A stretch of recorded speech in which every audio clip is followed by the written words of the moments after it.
Mungu wetu ajabu, Mungu wetu ajabu, Mungu wetu ajabu. Nikitazama kanisa kwenye liliokoka, ndiyo maana nashangaa.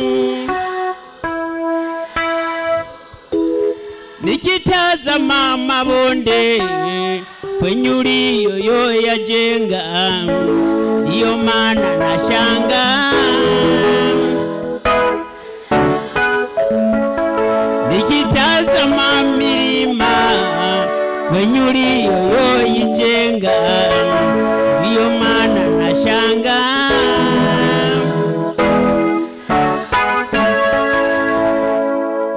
Bwana sifiwe sana.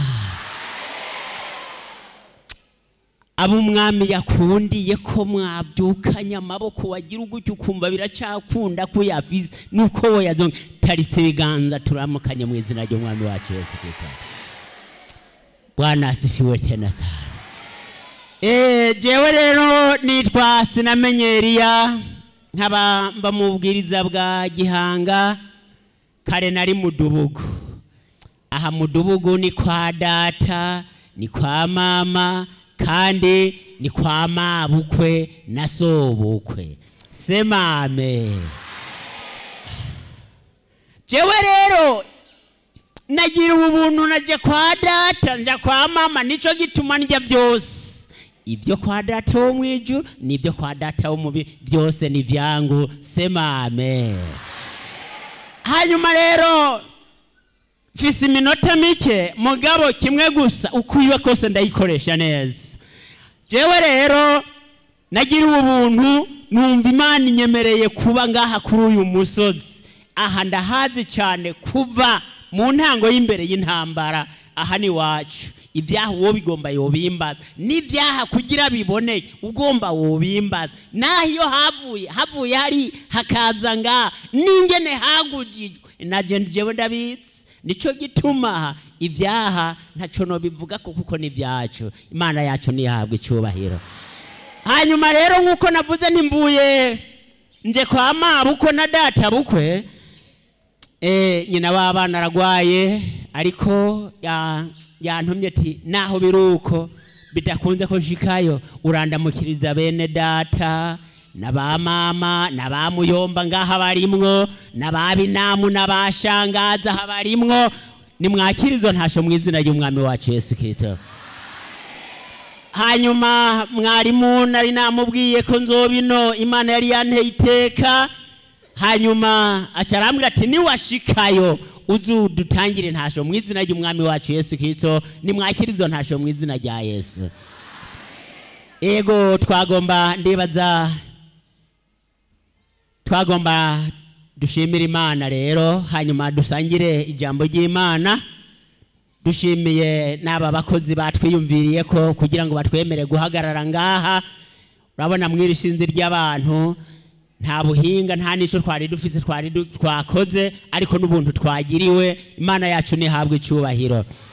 Nagomba rero dukoresha umwanya neza, nagomba muzingurure igitabo cy'umukozi w'Imana Daniyeli, igice cyaho ca 6 ku murongo waho wa 6 ku murongo waho wa 4.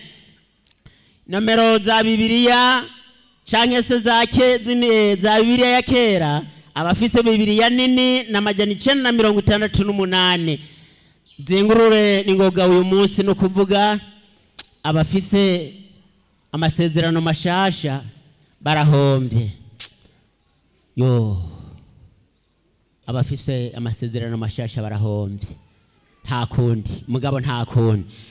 Twagomba dusome duhereye ku murongo waho wa 4 havuga ngo maze abakuru babaganwa baherako barondera urwitwazo rw'ico borega Daniyeli kuvy'igihugu, ariko babura urwitwazo na rumwe urwazo na rumwe canke igitiriganya kuko yari umwizigirwa ntaboneke ko amafuti canke igitiriganya na kimwe. Imana yacu nihabwe icubahiro.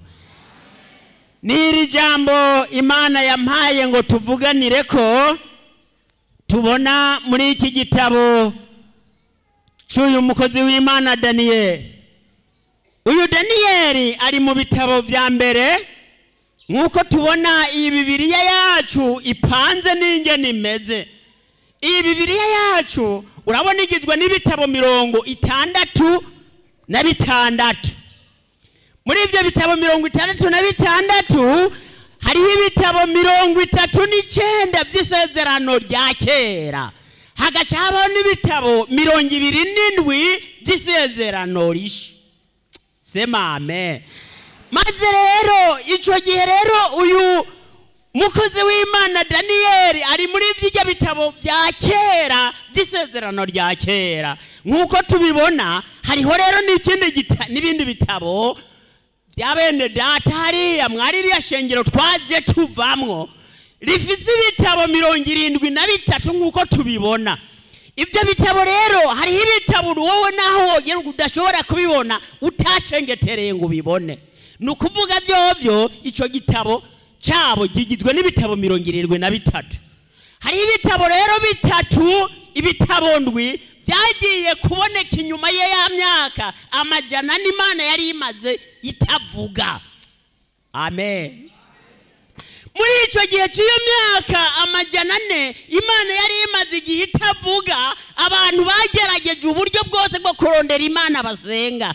Ushikiriye igiti yasenga ico, yashikira intama gasenga iyo, arico cyanatumye n'amashapura aboneka. Imana yacu nitugwanire cyane. Ivyo bitabo rero tubibona he muri ico gitabo? Ni iki gitabo ca mbere cy'umuntu yitwa Yudita. Iki muri Bibiliya yacu nta kibamo. Ikigira kabiri duca tubona igitabo cy'umuntu yitwa Bakabe. Uyu Bakabe rero, Bakabe wa mbere na Bakabe wa kabiri.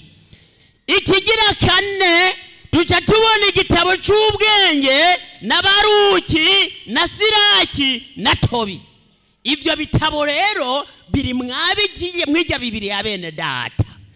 Ico gihe rero niho ucubona nabijya bintu byo gusengera abantu ngo bapfuye baboneka mwabijya bitabo. Mugabo muri ibi ntushobora kubibona. Imana yacu nihabwe icubahiro.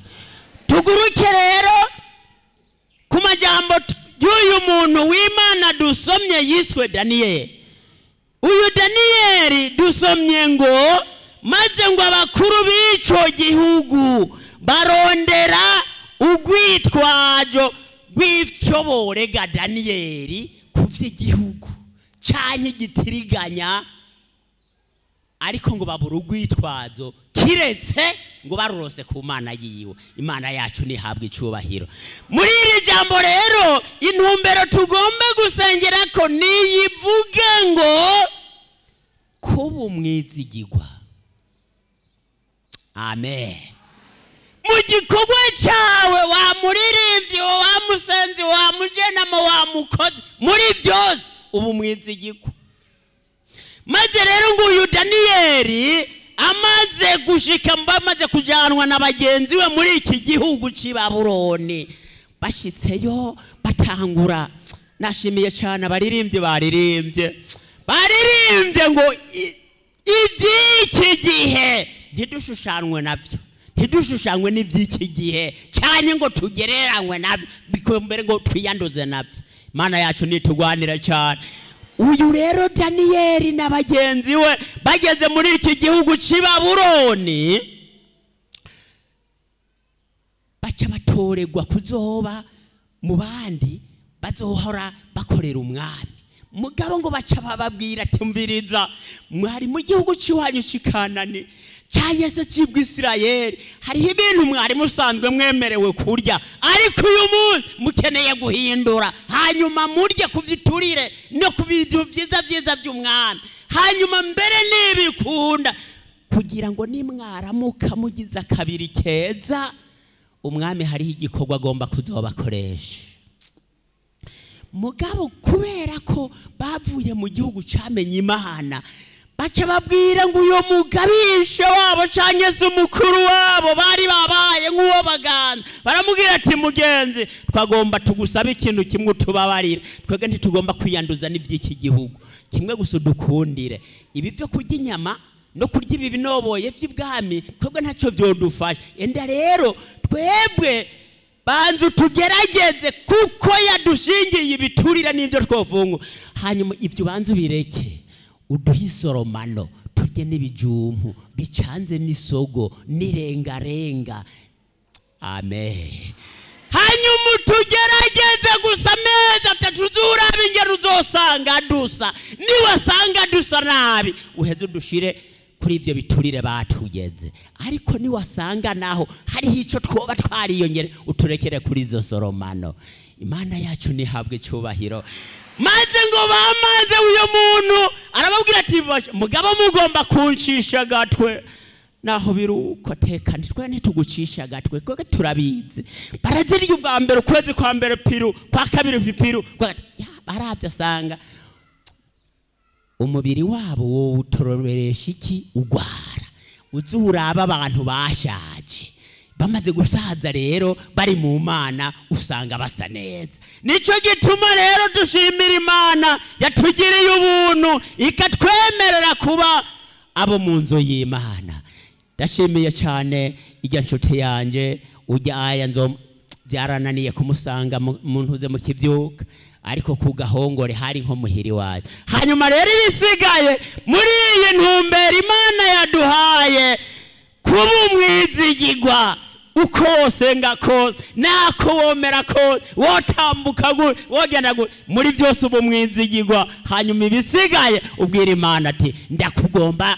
kumbera umwizigirwa Imana yacu nihabwe icyubahiro tugomba dusenga Imana hanyuma ibisigaye wiyumvire mu mutima mu kuririmba kwawe mu gusenga kwawe mu kuvugishwa kwawe numvise abantu bahejeje kuririmba ingene batanguye kuzurwa no kuvuga ubwira Imana ati Imana ndifuza kumbera umwizigirwa Imana yacu nihabwe icyubahiro Mana data wa twese uri mu ijuru turagushimiye kuri Imana dukunda turagushimiye kuri Imana tubabara turagushimiye kuri Imana tuzi uhereye mu ivuka ryacu ukaba waratuzigamiye muri ibi bihe twamaze benshi barapfuye ariko twebwe turacariho none rero nyakubahwa kwari wewe waremye isi n'ijuru n'izuba n'ukwezi n'inyenyeri n'ibiguruka shizeho izuba ngo rirasira ababi n'abeza ntihagire wihisha umurasire waryo uze kureka ijambo ryawe riza kuvuga ntihagire wihisha umurasire waryo uze guhindura abagabo uhindura abakenyezi uhindura imisore n'inkumi abatama n'abatamakazi ibisigaye ubagira ibikoresho byawe natwe turizeye ko ibyo ugiye gukora ari byiza ubiduhera ubuntu n'imbabazi mu izina ryawe gera Yesu